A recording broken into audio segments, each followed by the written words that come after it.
Untuk Anda yang masih terus setia bersama Pro 1 RRI ND Kanal Informasi dan Inspirasi. Pendengar RRI, kita masuk ke topik wawancara kita yang pertama terkait dengan Balai Karantina Kupang kirim sapi ke Jakarta penuhi kebutuhan lebaran. Dan kami di ujung telepon sudah bersama Kepala Balai Karantina Pertanian kelas 1 Kupang, Bapak Julius Umbu Hunggar. Radio Republik Indonesia RRI Pro 1. Selamat pagi Pak Umbu. Selamat pagi Bu Christine, selamat pagi pemirsa RRI dimanapun berada. Baik, salam sehat Pak Umbu.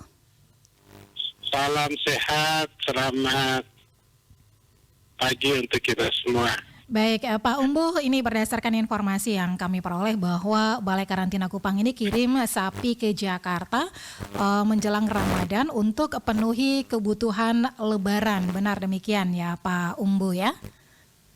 Iya, pengiriman sapi untuk kebutuhan bulan Ramadan itu sudah dimulai.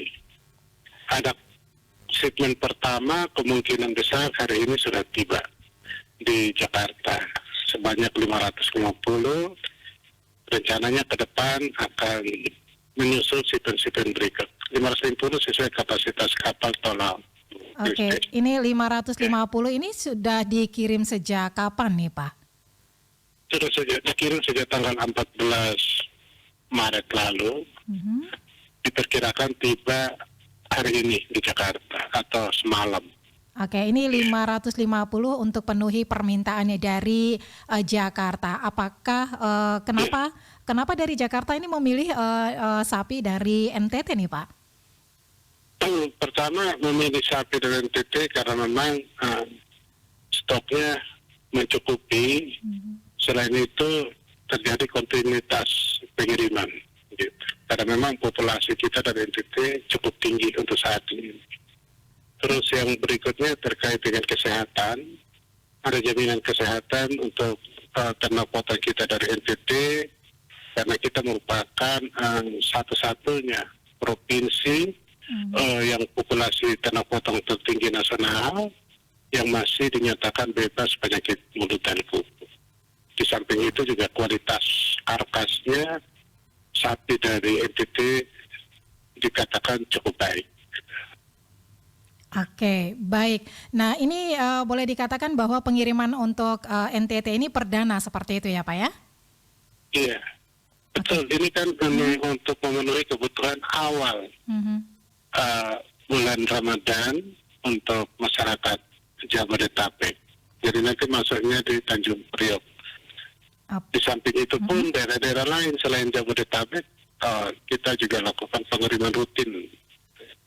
Seperti di Sulawesi, di Kalimantan, ke Sumatera, bahkan ke Batam.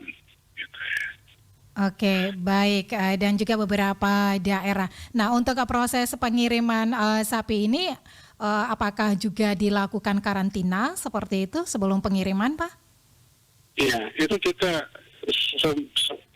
sebelum pengiriman itu melalui proses karantina yang cukup panjang, cukup lama. Ya, berapa hari? Misalnya masa karantina 14 hari.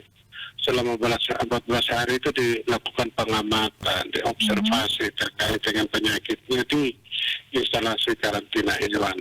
Di samping itu perlakuan, terus yang terakhir adalah pengambilan sampel untuk pemeriksaan laboratorium memastikan bahwa benar-benar ternak yang dikirim ini sehat.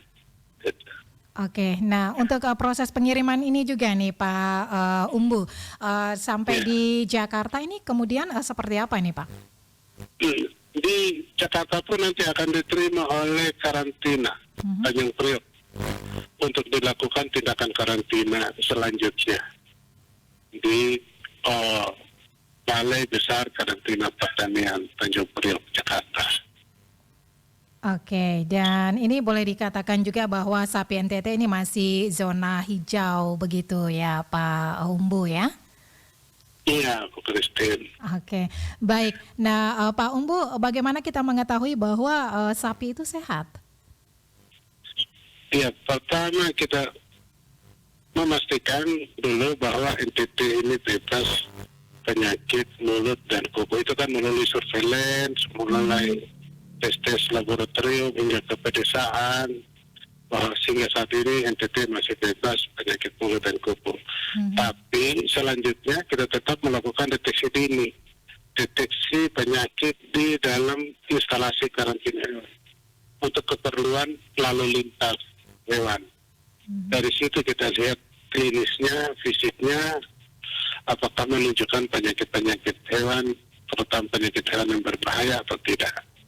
Jadi secara klinisnya kita lihat, eksternalnya, habis itu memastikan lagi laboratorium tadi. Jadi itu benar-benar sudah sehat. Kita jamin bahwa itu sudah sehat, dikirim ke Jakarta. Ya. Oke, dan untuk NTT sendiri ya, untuk jenis sapi ini yang paling banyak ini di kabupaten mana nih Pak Umbu? Iya. Ya, kalau yang tertinggi itu di Pulau Timur. Kabupaten Kupang, Kabupaten TTS, diikuti Kabupaten Bingu, TTU, terus nanti di Pulau Sumba sendiri, ada Sumba Ongon, itu juga populasi cukup banyak. Dilanjut di Flores dan pulau-pulau lainnya. Itu yang termasuk tinggi populasinya. Dan, oke, baik. Dan tidak menutup kemungkinan bahwa permintaan dari luar untuk ke depan juga semakin tinggi seperti itu ya Pak ya? Iya, untuk tadi karena kita merupakan provinsi yang bebas dari penyakit PMK, jadi ada 6 provinsi di Indonesia yang sebagai pemasok ternak nasional karena populasinya tinggi. Jadi kita NTT karena dasarnya tadi bebas dari penyakit PMK, ada lagi yang namanya penyakit LSD dan sebagainya, kita bebas, jadi menimbulkan animo. Permintaan yang tinggi dari berbagai daerah di tanah air ini. Minta ke NTT karena apa?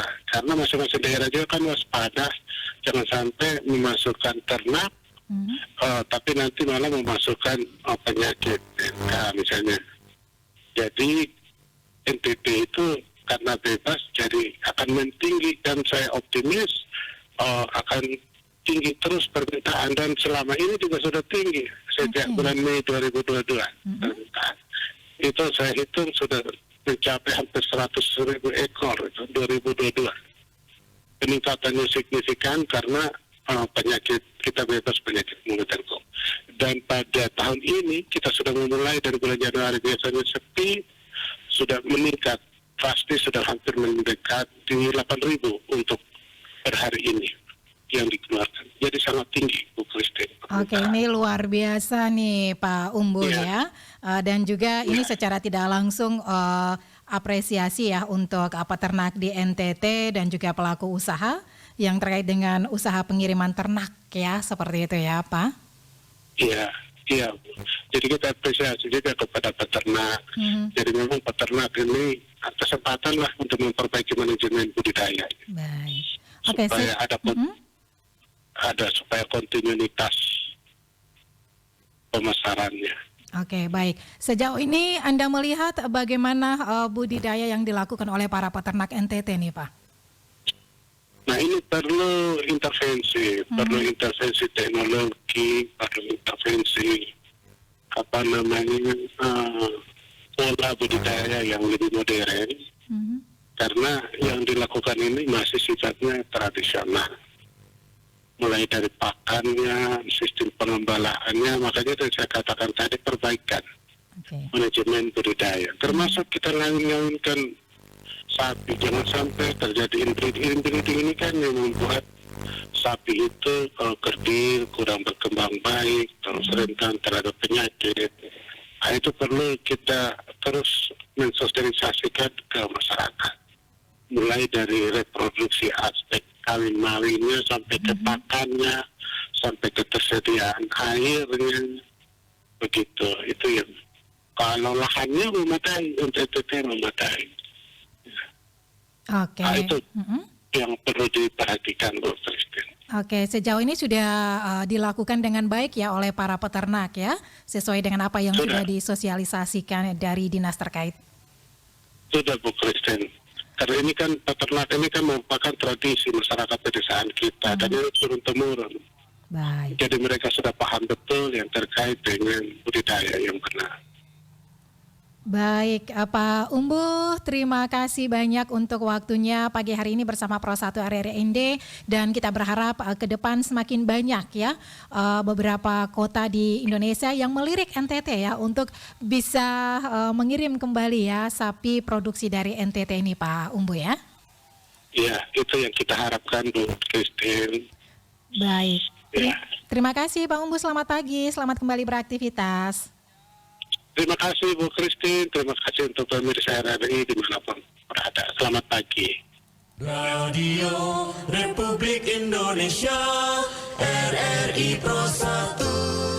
Julius Umbu Hunggar, Kepala Balai Karantina Pertanian Kelas 1 Kupang baru saja bersama kita, dan jangan kemana-mana pendengar, masih tersisa satu topik wawancara lagi yang akan kembali kami hadirkan untuk Anda terkait dengan Desa Gololoni dan Colol masuk 300 besar ATWI 2023.